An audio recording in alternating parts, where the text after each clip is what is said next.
Assalamualaikum warahmatullahi wabarakatuh. Saya Siska Alia Damayanti dengan NIM 0503212079 dari Perbankan Syariah 1E. Di sini saya akan menjelaskan tentang net present value versus internal rate of return.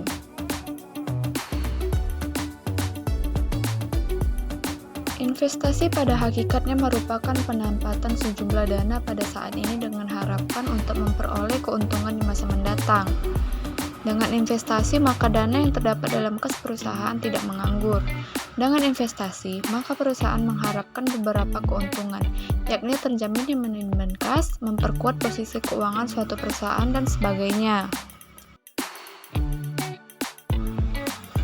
Salah satu teknik yang dapat digunakan dalam melakukan penilaian investasi adalah dengan menggunakan teknik NPV atau Net Present Value dan IRR atau Internal of Return. Apa itu Net Present Value? Apa itu Internal of Return? Apa kelebihan dari Net Present Value? Apa kelebihan dan kekurangan Internal Rate of Return? Net Present Value. Net Present Value atau NPV menurut ilmu ekonomi, Net Present Value adalah perkiraan arus kas masa mendatang yang dikurangi diskon saat ini menggunakan Social Opportunity Cost of Capital. Internal of Return. Secara sederhana, Internal Rate of Return adalah indikator tingkat efisiensi dari sebuah investasi.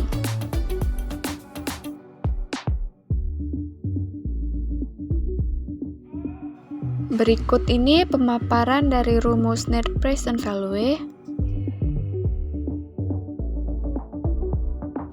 dan rumus dari Internal of Return. Berikut adalah contoh soal dari Net Present Value. Untuk meningkatkan produksi, manajemen perusahaan SZT berencana membeli mesin baru senilai 200 juta dengan suku bunga pinjaman sekitar 15% per tahun. Estimasi arus kas masuk sekitar 75 juta per tahun selama 5 tahun. Diketahui, C0 sama dengan 200 juta, CT sama 75 juta, R sama dengan 15% atau 0,15. Berikut di bawah adalah cara mengerjakannya sesuai dengan rumus yang dipaparkan sebelumnya. Berikut contoh soal Internal Rate of Return. Sebuah pabrik mengusulkan nilai investasi sebesar 130 juta, arus kas yang dihasilkan setiap tahunnya sekitar 21 juta selama 6 tahun. Asumsi rate of return-nya sendiri sekitar 13%. Saat melakukan penghitungan diskonto, NPV yang dihasilkan adalah 6.649.000 dengan diskonto sekitar 12% dan 659.000 dengan diskonto sekitar 10%. Berikut di bawah adalah pemaparan untuk cara mengerjakannya. Kelebihan metode Net Present Value. Memperhitungkan seluruh arus masuk, tidak mengabaikan aliran kas selama investasi berlangsung, lebih memperhitungkan time value of money atau nilai waktu daripada uang. Memudahkan Anda untuk mengetahui apakah investasi yang hendak dilakukan dapat meningkatkan nilai perusahaan dan memberikan keuntungan atau tidak. Metode ini mempertimbangkan risiko arus kas yang masuk di dalam depan sehingga pengembalian modal dapat terlihat jelas.